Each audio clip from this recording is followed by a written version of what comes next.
Hello, hello. Welcome everyone to this really exciting panel today on Life 2.0. We have a wonderful group of futurist and visionary thinkers on how we're redefining what age means and our health span and what longevity is going to mean, not only for us, but even our children. What's on the frontier? My name is Trish Costello. I'm the CEO and founder of Portfolio, and we're really thrilled to have this great group of global leaders with us today. Such an exciting time, and we're going to make sure that we have plenty of time for your questions. So we want you to be as involved as possible as we move through here. Now, there are over 350 of you that have registered for the event, so there's going to be quite a number of you on. But do use chat, do use the Q&A, and I can't wait to hear the wisdom coming from this crew. And so we'll move right into it with the amazing Jacqueline Baker. We've had a wonderful opportunity to work with Jacqueline. She's the Vice President of Startup Programming at the AARP Innovation Lab. And that group is doing amazing work, really redefining how we're all living and backing some amazing companies. So Jacqueline, it's all yours and can't wait to hear it. Thank you, Trish. Thank you so much for that wonderful introduction. And thank you to your entire team for all of the tireless work that you do to make sure that this space gets the visibility that it needs. And thank you to each of the panelists in advance. I have to tell you all, each and every one of you who RSVP'd, you are in for a treat. I'm going to take just a few minutes to introduce the panel, although I feel like it's a little bit of a waste of time because I don't know about you all, the rest of the panelists, but I have been retweeted and reposted and relinked and everything for the past couple of weeks. And so I feel like everyone knows who every single one of the panelists are, but I am going to take a second to make sure that I introduce each and every one of you so that we know who we're talking to as we get moving. So let's do it. Let me introduce you to first Abby Miller-Levy. Abby has spent her entire career helping businesses and consumer brands grow as an operator, entrepreneur, and advisor, most notably in the wellness sector. She is the managing partner and co-founder of Primetime Partners, along with Alan Patrikoff. Most recently, she was the Senior Vice President of Strategy and Growth at SoulCycle. Levy has also been a founder herself, teaming with Arianna Huffington to launch Thrive Global, an emerging leader in employer well-being solutions. In her role as President of Thrive, Levy partnered with Ms. Huffington to fundraise, build the team, launch, and commercialize Thrive's media and enterprise services platform. Abby, go ahead and give us a big wave. We're so happy to have you here today. Ms. Barbara Waxman, so happy to have you here as well. Barbara Waxman is a gerontologist, executive coach, and angel investor. She is founder of the Odyssey Group and author of the Adolescence Manifesto. Barbara is on faculty at the Modern Elder Academy, as well as being on the executive board of advisors to How Women Lead and the advisory council to the Stanford Center on Longevity. She's the author of 2 books, examining aging, including Adolescence Manifesto, Igniting the Passion of Midlife. Her work has been featured on CBS This Morning, Marin Magazine, and Arianna Huffington's Thrive Global, just to name a few.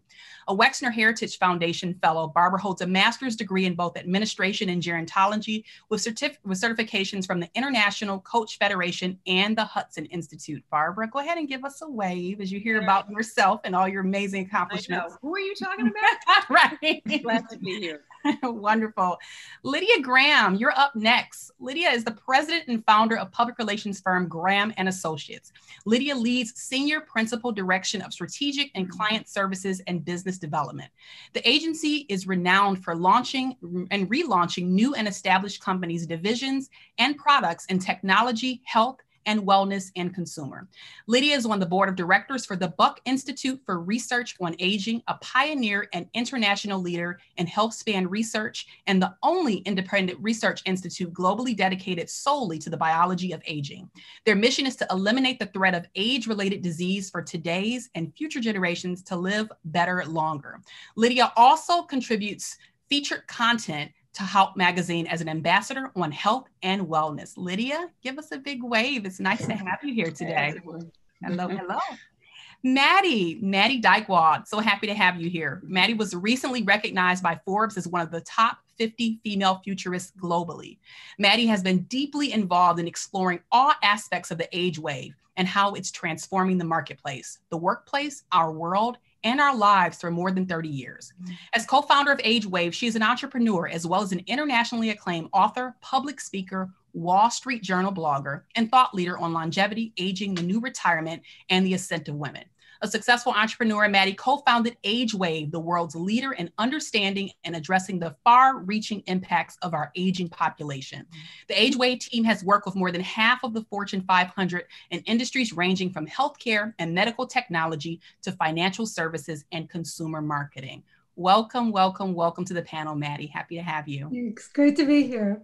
Wonderful. Okay, so you've met our panelists, but let me tell you just a little bit about myself. I promise that I'll focus mostly on the panelists today, but I have the wonderful pleasure each and every day to serve as the Vice President of Startup Programming over at AARP Innovation Labs. And we're really focused on empowering people to choose how they live as they age through innovation.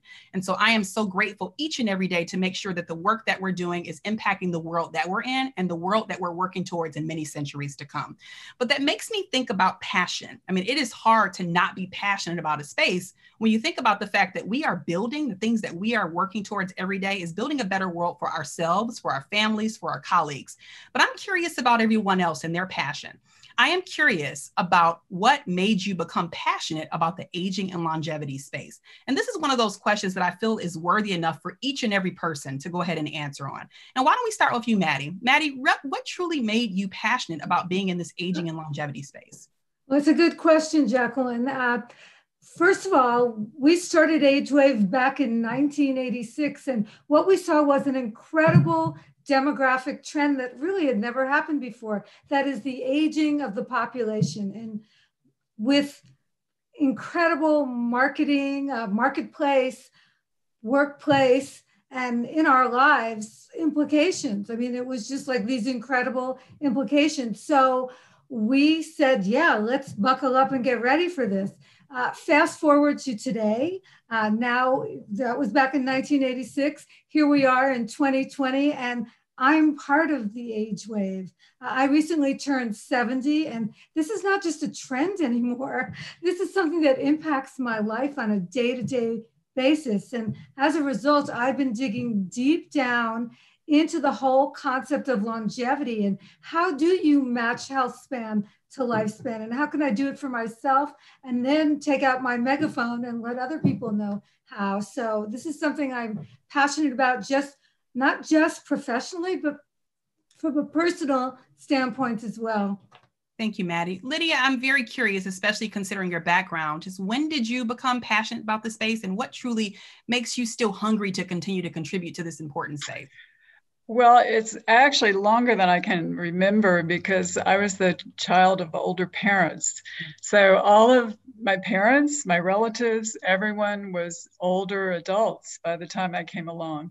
And my mother was a health enthusiast, and I definitely adopted that from her. And even in college, my first company was starting a health food company, selling healthy food to college campuses. So I've been in this space many, many years. I've followed it my entire life and been an advocate for healthy aging and healthy longevity ever since I got to college and even before that. So yeah, so it's near and dear to my heart.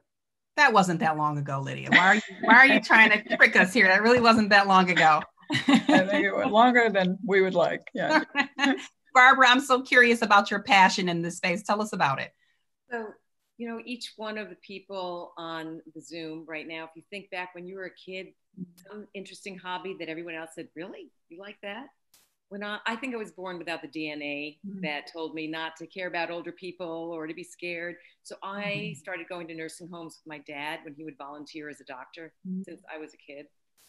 So somehow I've always been interested in aging and wisdom and thought I was going to be a nursing home administrator. But over the years, that passion has really turned towards what is now considered kind of the no man's land of aging, which is midlife. And, you know, even gerontologists would say, really? Midlife? Like, what's the interest there? And maybe at the end of the Zoom, people will understand that is where the power, the potential, and the opportunity lies in this new stage. So Yeah, I'm passionate about it. Thanks, Barbara. Abby, round us out here with your answer about, when did you become passionate about this space? Well, I became passionate about this space when I got really frustrated that there weren't enough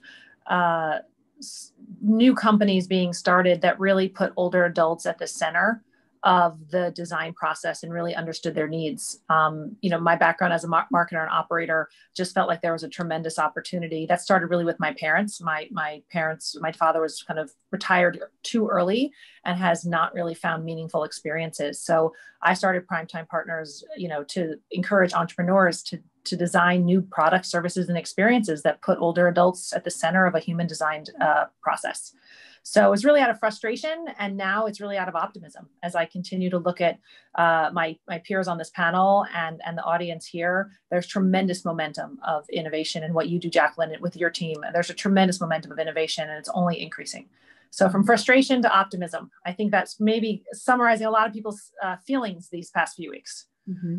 Abby, it's interesting to hear you talk about design thinking, keeping humans at the center of everything that we're building and doing. We have a design thinking team on our within our team that we regard very highly because of the importance of that work. And because of the work that you do, I know that you get the opportunity to see a lot of trends and changes. And so that makes me really wonder with you, Abby, what's the biggest change in how people are aging?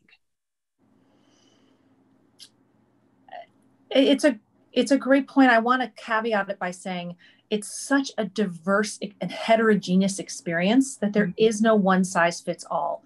And I think that might be the biggest change from how retirement or being an elder has been viewed over the past 100 years, is that now you've got people in there who are 70, 80, don't pick a number, who are choosing all these different life paths, who are working longer, who are starting businesses, who are, yes, some are absolutely have some physical decline, but even that is being more heterogeneous. So I think the biggest trend I've seen is just that there's a lot more choice.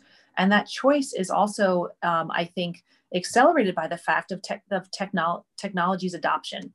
And so I think most people on this call who have parents who are still alive, who are in their 70s or above, can remark that that's very different to what it was like to be in your 70s or 80s 20 years ago.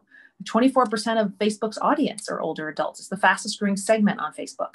So I think the second piece that lends itself to all the different choice is also the role that technology plays in accelerating those choices. So that's one of the things I think is really important to remember at least in my role as an investor, is that there's no one definition anymore of what it means to be an older adult, and really staying current with that is important. It's interesting that you say that, because we think about as we're young, super young, people tell us we're special and you're unique and there's no person just like you. And then as we get older, we all are sort of forced to conforming to all be the same and to adopt the same solutions, which doesn't work because we're unique and we're special and we're not all the same person. So thank you for that, Abby. I want to take a second, Maddie, and publicly say congratulations on being recognized as one of the top 50 female futurists globally. And I would imagine that designation came to you because of some of the trends that you have seen, and some of the things that you've been able to forecast for the future. And that makes me want to ask you that same question that I just asked to Abby around, what are the biggest changes that you see in how people are aging? Yeah, and I do agree that, and actually statistically, it's been proven that as people get older, they become more diverse rather than less diverse. So yeah, Abby, I agree with what you're saying. But I think about it in terms of attitudes and expectations. When I think about the attitudes, it used to be by the way, I am 70. So when you say, think about your parents or your grandparents, I mean, that's me. So, and I don't even feel old. And that's part of the attitude that's really changed. I think that it used to be you hit 50, 60, certainly 70 or 80, and you were over the hill. That's just not the case anymore. Instead, it's a time for reinvention. It's a time for new beginnings. It's a time, maybe the best part of your life is still in front of you. And that's like a good thing. The idea that as you get older, you could get better, as cliche as that may sound, it's an attitude that we're seeing more and more, not everyone, but more and more people adopting. And the second thing I'll say is expectations. You know, we used to think that aging was like this magical process that happened to us. It was something that was caused by genetics. And what we've determined through science is that, yes, 30% of it is based on our genetics. However, that means that 70% of our aging process is in our hands, which is part of why there's so much diversity as we get older. I mean, the choices we make and the way we live our lives has a lot to do, not everything. Again, it's just 70%. The food we eat, certainly we've heard enough about that. The exercise we do, we know. I mean, exercise is always top of the list if you're trying to do things to bring your youth with you to your second half of life. But there's other things too. So it's not just those factors that we've always considered. There's also things like purpose. I mean, the new data that's out now from sociologists, they're telling us that feeling useful is a good way to stay youthful. So that's something important to remember. Social engagement is another great example. I mean, there is an amazing statistic that social isolation is equivalent to smoking 2 packs of cigarettes a day. So there's a lot of things that are within our control. I mean, learning a new language helps us grow new synapses in our brain. I mean, we have a lot of control over this process. So I think it really is these new attitudes and these new expectations that we're in control. We're in charge of our own aging. Mm-hmm, mm-hmm. Thank you for that, Maddie. You know, you certainly made me perk up even more when you start talking about social isolation. It is a continued tenet and focus of conversation for us at AARP, within AARP Innovation Labs, within the foundation, all throughout the organization, especially when you think about a time right now when a lot of people are forced into isolation in ways that they weren't, 6 or 7 or 8 months ago. It's just a lot more pervasive. But, the great thing that excites me about this group is that you're able to dig into the trends, but you're also very much able to think about the future and forecasting and what's on the horizon. And so that really makes me think about the long game and what might be some technologies, that are 10 to 15 years in the future that we can start shifting our mind around, or we can start thinking about them as it relates to aging. And Lydia, I would love to hear from you on that question. What are the frontier technologies 10 to 15 years out that can shift how we age? Sure.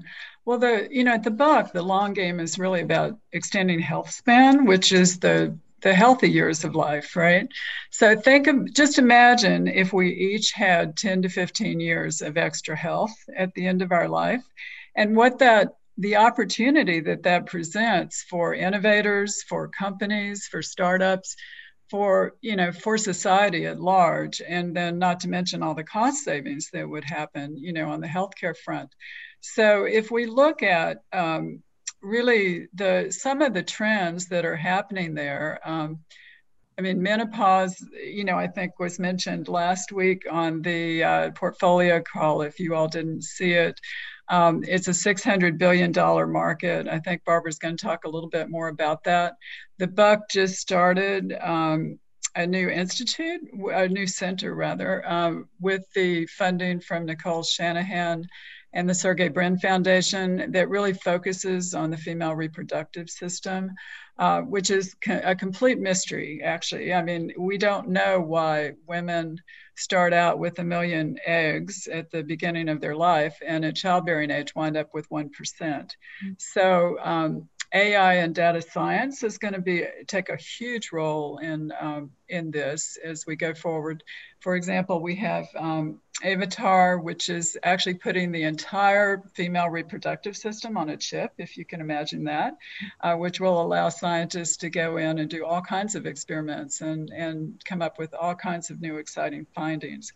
I've got well, there's a few others that are sort of personalized medicine, for example, and personalized well-being. Those are amazing opportunities for for the frontier of science and medicine. I think if you think about predictors of biomarkers of aging, so that we can determine in our 30s and even 40s, what are our risk factors for disease and go in and delay and prevent. There's all kinds of genetics and biological testing that will be happening. There's also addressing inflammation, which is inflammation is really the underlying cause of so many chronic diseases, or it's not the cause, but it's at the root. It occurs with a lot of chronic diseases. And so anything from diagnostics to therapeutics to lifestyle interventions. So it's really all about measuring, reducing, and offsetting inflammation. So that's a wonderful opportunity. Also, prescriptive therapeutics, that's senolytics, which is really about offsetting immunosenescence, which is really the aging of our immune system. The Buck has been doing groundbreaking research on that with the work of Judy Campisi. And Unity Biotechnology is actually putting that, which was a spin out of the Buck, is putting that to work. And then nutritional lifestyle products will be huge. I mean, functional foods, for example, we've been working at the Buck, we've been working with a spin out that's getting ready to do ketosis mimetics, which is, will really help people get into ketosis. So that's an opportunity. And also just NAD research. I'm sure you've heard a lot about that.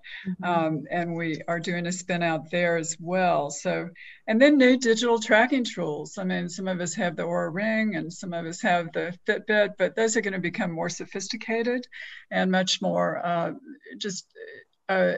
much deeper in their ability to track biological functions and systems. And so, and with that, I just wanted to, I know Barbara has just such a deep expertise in working with the map of life, and also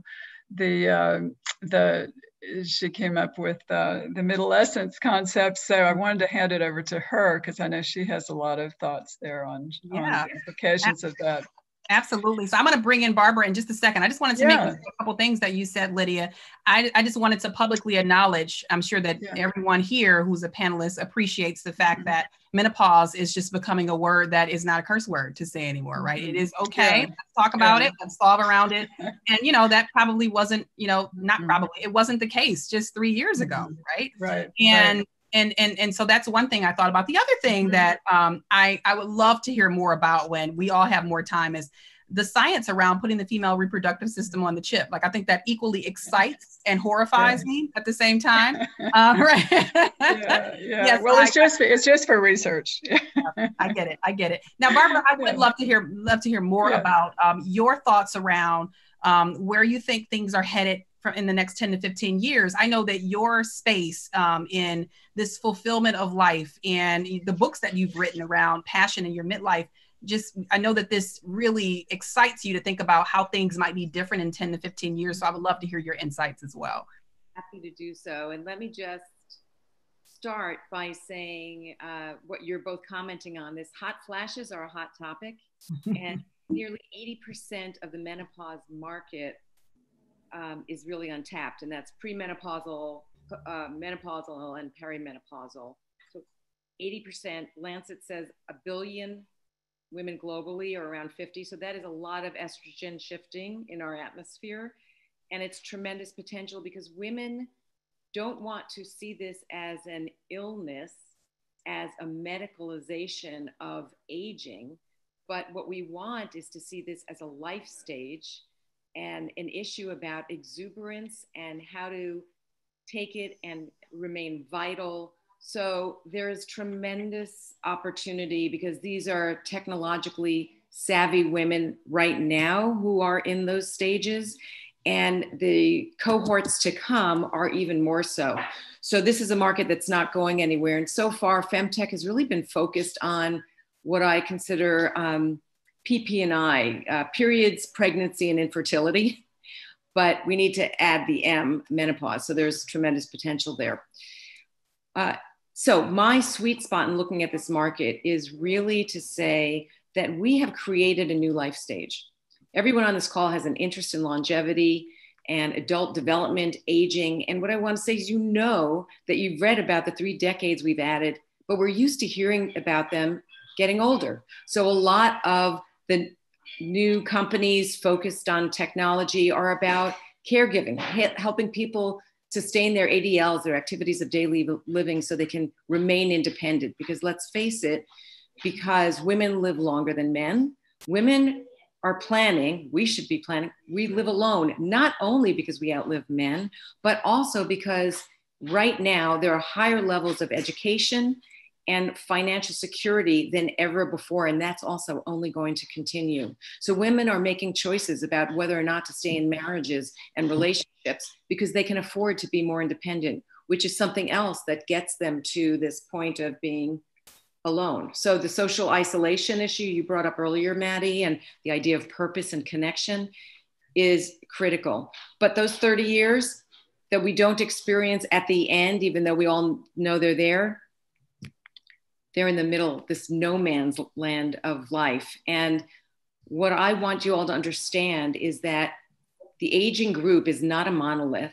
There's this new sector in the middle. I call it middlescence. In fact, Maddie and her husband Ken used the term middlescence years ago in understanding this midlife period. But the way I define it is to say, a little over 100 years ago, a psychologist named Stanley Hall named adolescence. It was created for social, political, cultural reasons.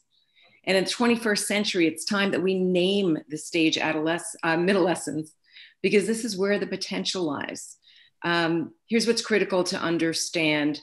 This is around 45 to 65, 70 years old, where people are saying, I don't have to stay committed to some of the choices that I made when I was younger, because I have another 30 or so years. I'm not talking about aging. I'm talking about my longevity, my health span. What do I want to do now that I'm in this midst? So as a coach, I get phone calls from people all the time saying, Barbara, can you help me figure out what I want to do and who I want to be in the world when I'm a grown-up and I'm supposed to be a grown-up? Well, this group, women alone over 50 collectively hold a net worth of $19 trillion and have the most disposable income of any other age group. So this is the market that we want to go after. And in looking at it, there are 2 major meta factors we want to understand. One are the psychographics, the classification of people according to their attitudes, such as optimism, resilience. And why is that important? 2 quick examples. There was a study out of Yale that showed that people with a positive mindset about aging itself live about 7.5 years longer. So our mindsets, again, like Maddie, you pointed out so well, have so much to do. It's way more than our genetic material. So that's real. And we need to understand, what is that mindset? Because the other part are things like people who are optimistic recover more quickly from surgeries, need less pain medicine. So understanding that in conjunction with longevity factors, with the demographics, make understanding this group more like a prism than a 1 or 2 or 3 variable classification of group. The opportunities that I see are things like the Internet of Things. People want independent living, they want to extend their health span, and they really want to invest in their well-being. And the key word for people in midlife is vitality. How do I maintain my vitality? And I want to invest in that. So ambient living design, I don't know how many of you are familiar with that term, but it's kind of like the trifecta of sustainability, accessibility, and wellness is a huge area for growth. Well-being tech, which is this emerging category built on the science, wearable devices, and technology, so people can have in real time measurements of their health data and even send it in to their doctors with the emergence of telemedicine, for example. I don't want to take too much time. There's so much to say. So let me save some other topics for questions, but this middlescence consumer is really, I think, the area of most potential right now that's untapped. Barbara, I will say one area that you began to venture into that we would all be remiss not to just flat out talk about here on this panel is just bridging the gender gap overall. I'm not sure if any of you have seen the recent memes that are floating around that says, ladies, don't forget to put your shoes on, there's glass on the floor. And it pretty much means like, hey, there are lots of glass ceilings that are breaking right now. So, you know, protect yourself, which is great. It took me a while to get the meme, but I finally got it. And that really just makes me want to dig a bit into just gender gap issues when you think about this space, when you think about the investment space, access to capital, et cetera. And so, Maddie, I'm really curious from you first about what unique roles women play in driving the longevity market. Yeah. Okay, well, keep in mind, and Barbara already pointed this out, women are biologically superior to men. We live about 5 years longer on average than men. So, so that gives us a little bit of an edge if we want to really take advantage of that edge to lead the longevity revolution. And I think, you know, with some of the breakthroughs that women have seen recently, we're well positioned to lead this longevity revolution. You know, add to that the fact that women are the ones who make most healthcare decisions in families. And so they're much more proactive when it comes to their own health. Now, keep in mind that the average woman, and I think it was Lydia who might have said this before, if I get the person wrong, I really apologize. But the fact is that there's a 10-year gap between health span and lifespan. And that's the gap we're trying to close. And if women can become more aware of that, I have a feeling that they're going to invest in the technologies that will allow them to do that. The other side of the coin, of course, is finances. And that's a place where women are still learning. I mean, it's been a traditionally male arena. It's relatively new for women to not necessarily earn, but take that earnings and turn it into assets. And as we've heard a couple times here already, with women living longer than men and 90% of all women ending up alone, living alone and financially independent at some point in their lives, they need to really figure this part of it out. They have to get financially proactive the way they are health proactive. Thank you.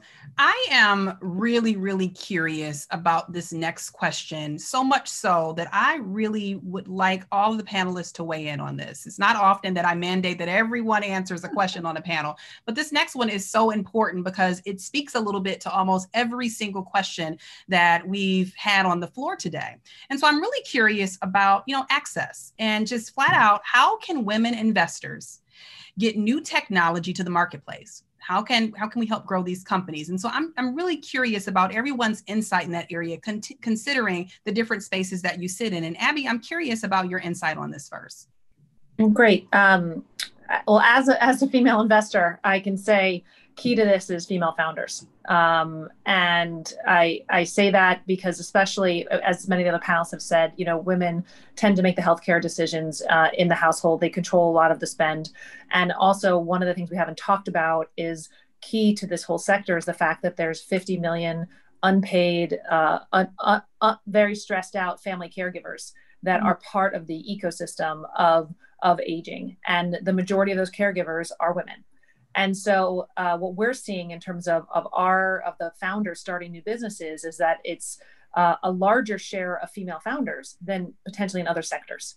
And that is because the women are ultimately the consumers that are feeling the pain points. So I believe a big piece of this is around encouraging more female founders to enter the space is part of the answer. I think another part of the answer, though, and I do believe this at the core of why I started Primetime, is I don't think that there are technology hurdles when it comes to starting new businesses in this space. It's a lot more about marketing and distribution and engagement, and so, you know, that is a really big difference. In other words, we're not talking about creating blockchain or any new inventions. It's a question of there's so much technology that exists today. How do we translate it? How do we engage? How do we reach this heterogeneous group and make it personalized and meaningful to them? And I think women are very, very talented at doing that, at identifying those businesses as investors and then encouraging the adoption of that. So in some, I think female founders are huge. And I also believe that we have to focus on engagement and marketing. Not marketing, that sounds, too capitalist, but we have to focus on how we bring the 25% of our population that's 60 plus into the conversation. And I think women are very good at doing that. Lydia, I'm very curious about your insight on this question. Yeah, well, I would agree with Abby that this is really a sector where women can lead. I think women are the caregivers. Women understand the issues of aging. They're dialed into that. And I think it's really about, what Portfolios is doing is amazing, just getting more and more women involved in their active aging fund. I think what the Buck is doing is amazing in terms of the global consortium that we've just recently launched with Nicole's help, and that's getting scientists worldwide to participate. So I think in terms of just it's interesting, like what Maddie was saying earlier, is even though women live longer, women actually are more prone to chronic disease in their final years than men. So I think what we have to do is increase that healthy, as we talked about, the healthy span that women can get engaged with. And I think the access in terms of venture capital, women access to venture capital, access to technology, hiring out the technology. You don't have to be a technologist yourself. You can actually tap the resources of other people that have talents in marketing and technology. And, I would say hire where you don't have talents. That's really a key. And I think this is a space that women can really dominate, quite frankly. Yeah. Mm-hmm. We're going to roll into questions in just 2 minutes. So if you're listening in and you want to ask a question, now is a great time to drop your questions in the chat box. With just 2 minutes left, I would love to hear from Barbara and Maddie on this really important question. Barbara, you first. Really quickly, I think we need to bring on the matriarchy. Women, we need to own our power. We need to support one another. We need to raise one another's voices. I think Portfolio does a great job of this. I'm involved with another organization, How Women Lead. We do board trainings for how women lead, getting more women on boards. Roughly 80% of investment funds are run by men, and that's awesome. And it needs to shift. And I think we need to be a part. The time is now, and I think the time is ripe for it. So it's a great question. And I think it incites us all to join together and continue to make it happen, because there are so many women founders in this space, and they're getting more attention and understand the market so well for the caregiving reasons and other things, the combination of psychographics and demographics. So we need to bring the EQ and equity and leadership pieces together. Mm-hmm. Yeah. Thank you, Barbara. Maddie, why don't you round us off in our last minute before we go into questions? Yeah, it's a rather complicated question, actually. And I think everybody... that's cold, Matt. Everyone, that's cold for Maddie saying, I'm not going to get that done in 60 seconds. But I will say a couple of things about this. First of all, women, even during COVID, have been starting businesses at much higher rates than men, which is great news. It's new territory for women, so it's particularly good news. I would also add to that, and Jacqueline, I know that you're very familiar with this, that older adults, people over the age of 50, are the ones who are starting businesses in much higher numbers than any other segment of the population. So we need to inspire older adults to get involved, both women and men, frankly, but certainly women. I mean, this is our sweet spot. We need to own this. And I think part of it is groups like AARP. We need to get that message out there that, yes, this is a space that you can invest in, both by starting businesses and investing in businesses, because it's your future. Thank you, Maddie. And I have to plus everyone's responses and just add one thing. What I will say is it's been really exciting lately. It's always exciting about the work that we do within AARP, but it's definitely been exciting that we've had a bit of a focus on disparities, and particularly what are those gaps, those health gaps, those wealth gaps that exist where we can directly tackle it. And because of the role that I have, I'm always in the front row at pitch competitions and accelerator relationships and at investor conversations. And what I'll see time and time again as an African-American woman is that there isn't a lot of equity in the area, particularly with women of color. And so I think that that's another area that lately a much brighter light has been shined, because women, of course, are not a monolith. There are different needs that different women need because of different disparities throughout the decades. And so I definitely think that, moving forward, recently it's been nice to see organizations directly tackle that. And it'll be interesting to see what the outcomes are in 5 to 10 years. So Trish, I've seen you pop your camera back on, which means that it's Q&A time. And I've looked down quite a bit and saw some dynamic questions pop up into the chat box. Trish, are there any that you'd like to throw out initially for our panelists? Yes. And Jacqueline, what a great job you've been doing moderating this panel, because there's so much knowledge here with these panelists. And so super job. There's one item here we really haven't touched on, and a question about, kind of the ageism in hiring, and because we have so much life, left to go.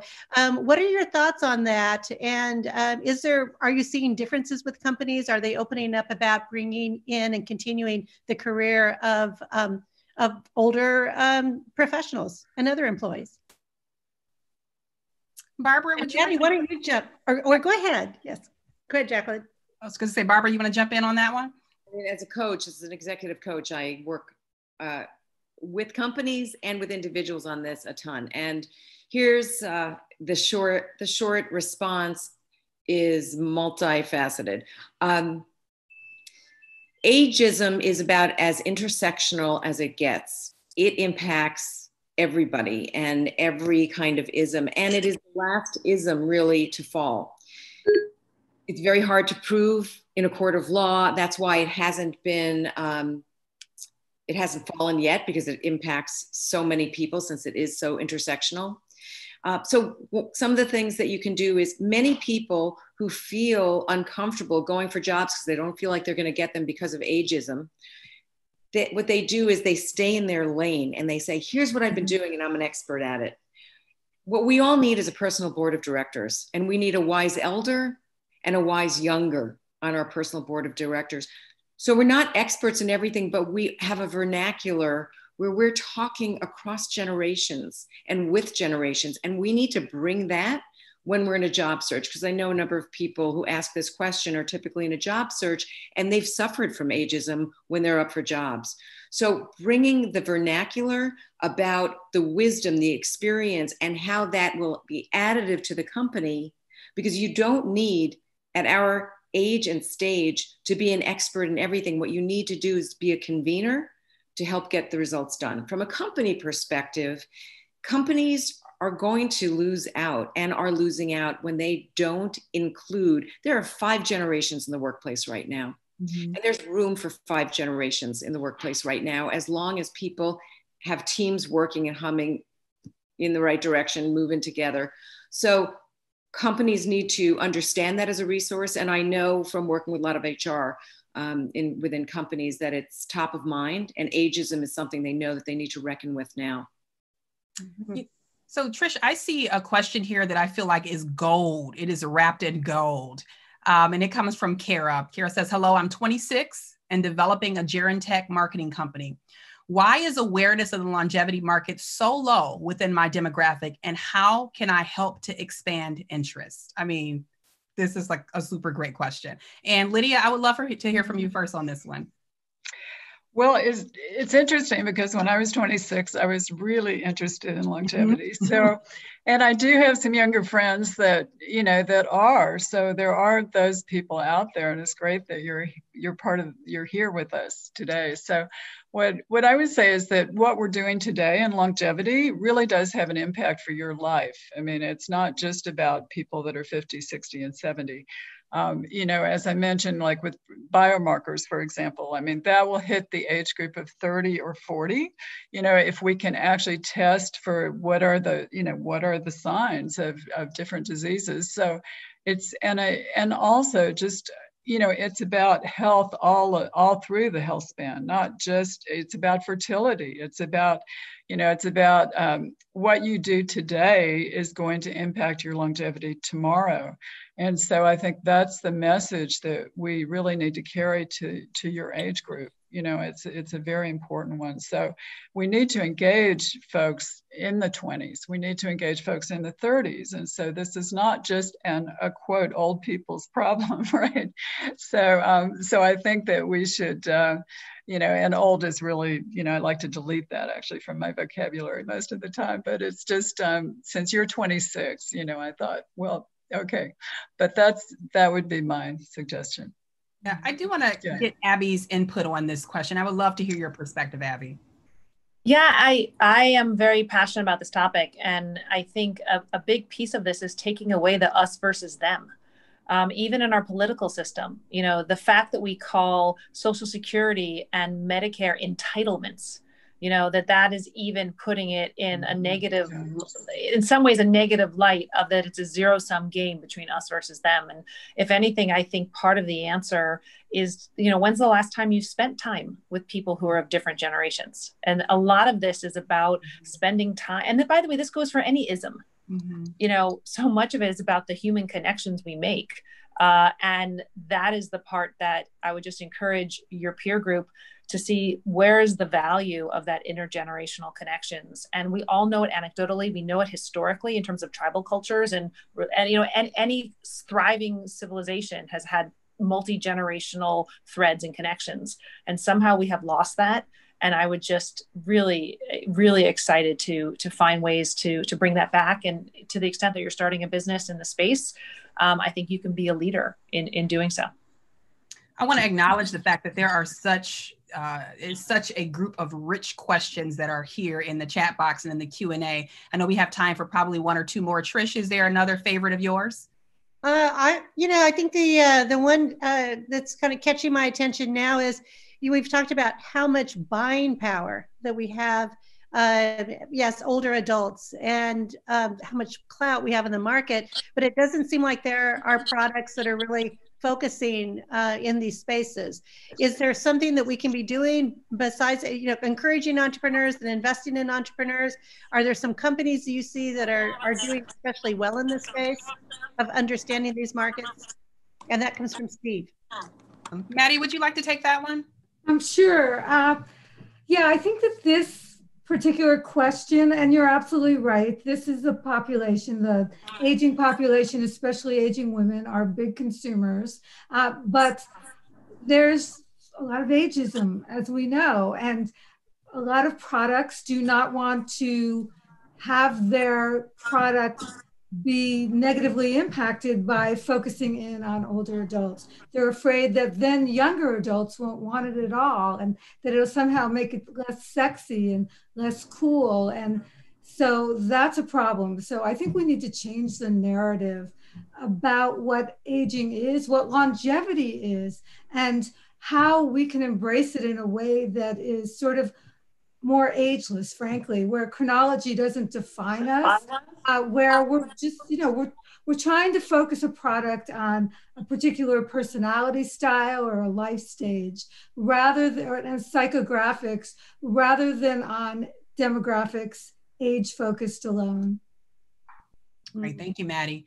So we are at 4:49. I wish we had a time-related product that we could activate right now so we can get in so many more questions, because I'm dying to know the perspective of so many of you based on these good questions here. But Trish, I'm going to turn it over to you because I know that there are a set of announcements that you have before we get ready to close out for the afternoon. All right. Thank you. Thank you, Jacqueline. And then Jacqueline will finish up, I know, with words of wisdom and pearls from this great group. Wow, it's we talked about, we could have done a whole symposium with just this group here. There's so much brilliance to share. Just a few things that a number of you have been talking about, investing in these kinds of companies. So I do want to tell you that we do have the Portfolio Active Aging and Longevity Fund is open, and it will close in about the next 3 weeks. And what we do, Portfolio, is very different with our venture funds. Our funds are designed for women and inclusive to everyone, but especially for individuals. So we enable affluent individuals to invest starting at $10,000 in our venture fund, and we will invest that in 10 to 12 top entrepreneurial companies. And we'll do that in a year to 18 months. And this fund has already made its first 3 investments in 3 great companies. So you'd already have a position in those companies. And we're currently looking at our 4th investment already. We had made had a first close, so we were able to get started. So you are welcome to talk with us at any time. I think they've just dropped that link in there, and we can answer any of your questions. It's also very educational as well, and you can come on every month and watch the companies we're considering. People call it Smart Shark Tank. It's not for show, it's real. And the fund is led by really an amazing team of venture capitalists and angel investors. And we also have just launched Femtech 2, or Women's Health Fund. That one will be doing menopause investing as well. But if you have more of an interest in the Femtech over the full span of life in women's health, that fund is available. But active aging is really shifting and changing the future for us now. And the more investors we can get in, it's so exciting to have you with us, Abby, because we need so many funds out there, and a number of funds I noticed, Jacqueline, are represented in the questions. So we have at least another half dozen venture funds with a focus in active aging and longevity right here. That's the only way that we're going to make a difference, by getting more investors in and getting more funds in focus, so that we can back these great innovations out there and enhance our lives, those of our mothers and fathers and our children as they come up as well. So I'll turn it back over to you, Jacqueline. Thank you, Trish. The wonderful opportunity that each and every one of us has is access to information, access to conversations. And what I've tried to do throughout my career is, whenever I'm invited to come somewhere, even if it's a conference that I've been to a million times, I try to sit and I try to really engage and intentionally listen. Because if I've been to that conference a million times, every time I walk away with something that I'm just like, oh, I didn't see that coming. I didn't expect that. And so as we get ready to leave today, I would love for each and every one of our panelists to impart some wisdom, some words of advice to all of our 100+ listeners that are on today. And I'd love to hear from you, Maddie, first. Yeah. Well, we recently did a study, and one of the findings I found very interesting, and that was, we asked women if they want to live to 100. They said yes, but their fear was losing their health and losing their financial well-being. The same question we asked women in terms of, would you like to be 80? And most women said yes, which is a good thing, because average life expectancy for women is 81. But there too, they said they were fearful that they were going to lose their health and lose their financial well-being. So I think that there's a lot of places where we can really grow and create products and services and technologies to help women and men really not just live long, but live well. Thank you, Maddie. Lydia, I would love to hear your closing words of wisdom. Well, 3 things come to mind immediately.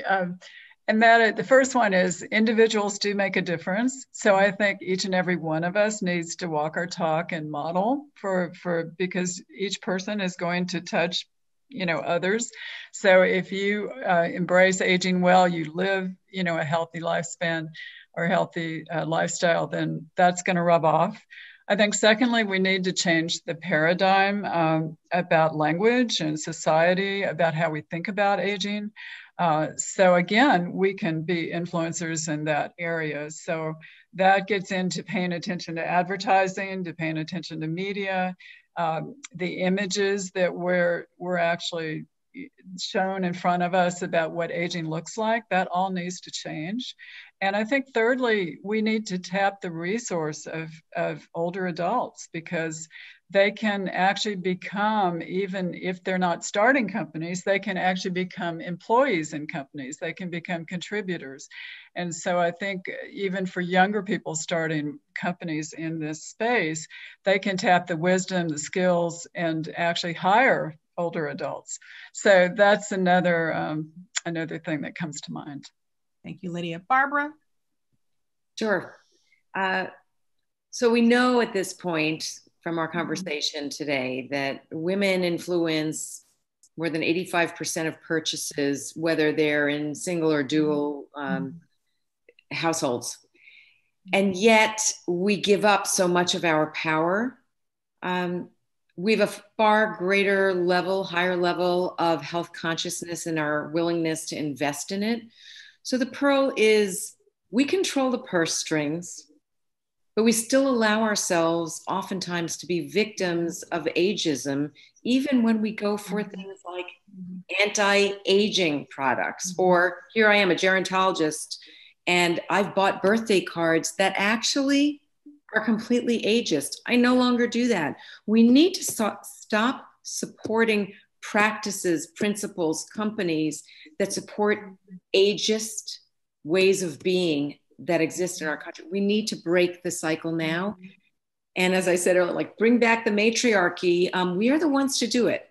We are the influencers if we own our power. So own your power, everybody on this call. Trust your gut, be vital, and lead. Thank you, Barbara. And Abby, your words of wow, I don't know how to follow that. But what I would say is, when a lot of us are talking about culture change, and the piece that I find really inspiring is that actually there's so much white space. There's so much to be built. Like, in this space, we are not as burdened by institutional legacies as there are in some other areas of our society. And so, other than healthcare and senior living, it's largely been government and nonprofits that has really been the dominating voice in, the third chapter of life. And so I just ask everyone on the call, like, well, what do you want to build? Whether that's for profit, not for profit, your own life choices, the choices of those around you, that it feels to me like there's a lot of white space or room to grow in this space. And so I think that's what's exciting, as we see all, the momentum, particularly coming out of COVID, where, it definitely has shown a bright light and a scary light for many on, how we think about aging in our country. So I think it's more as, be a leader and be a builder. Great. Thank you, Abby. I think that it's only fair that I take part in this question as well. Yes. I'll say, okay, ladies, I wouldn't say that I feel a little bullied there. You're like, yes, answer, Jacqueline, answer. I will. I'll say, it's interesting how many times we come to forums like this, or conferences or events, to collect up information and collect up inspiration, and don't take action on it.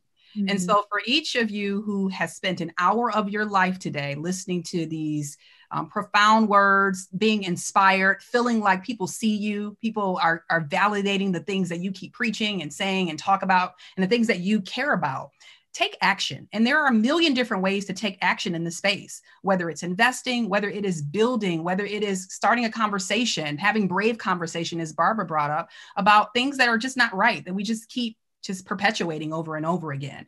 And so my mandate and my ask to each of you is to not just come and collect up inspiration and wisdom that you'll put in your back pocket and maybe use one day, but to intentionally take something that one of our panelists has said today and to take some action on it, to actually move something from just an idea to something that can actually change the world and change someone's life, or even change yours.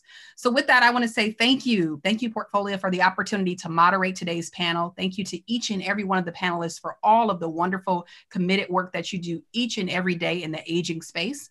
And Trish, I will turn it back over to you for just one final goodbye. Wow. And right on time at 2:00. Jacqueline, you are masterful at bringing out the best in any group. Thank you so much for leading this panel. Thank you all.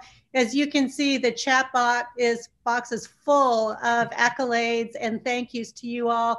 And so let me give that final thank you. And thank you for sharing this time with us and your great, inspiration and vision and idea. And yes, your action, we can make the difference here. So thank you so much. Thank you. All right. Thank you. Thank you.